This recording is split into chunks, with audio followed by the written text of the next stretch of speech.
ആഭ്യന്തരമന്ത്രി രമേശ് ചെന്നിത്തലയെ വേദിയിലിരുത്തി വിമർശിച്ച ജി സുധാകരൻ.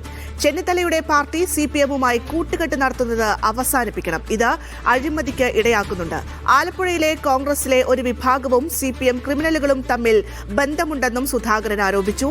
എന്നാൽ സുധാകരന്റെ ആരോപണത്തെക്കുറിച്ച് അറിയില്ല എന്നായിരുന്നു രമേശ് ചെന്നിത്തലയുടെ പ്രതികരണം. രമേശ് ചെന്നിത്തലയുടെ പാർട്ടി ആലപ്പുഴയിൽ സിപിഎമ്മിനുള്ള ചെല്ലുമായി ചേർന്ന കൂട്ടുകച്ചവടം അവസാനിപ്പിക്കണം. തെളിവ് സഹിതം ഞാൻ തരാം. ഇത് രാഷ്ട്രീയമല്ല, അരാഷ്ട്രീയമാണ്, അവസരവാദമാണ്, അഴിമതിയിലൊക്കെ വഴിവെക്കുകയാണ്. അഴിമതിക്കാർ തമ്മിലുള്ള കൂട്ടുകെട്ടെന്ന് മാത്രമേ ഞാൻ പറയുള്ളൂ.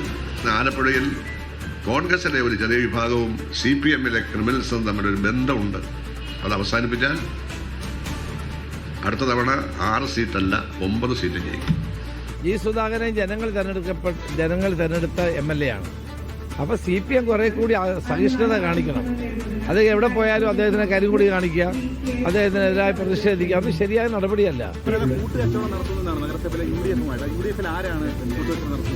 അതെനിക്കറിയാം, പ്രാദേശിക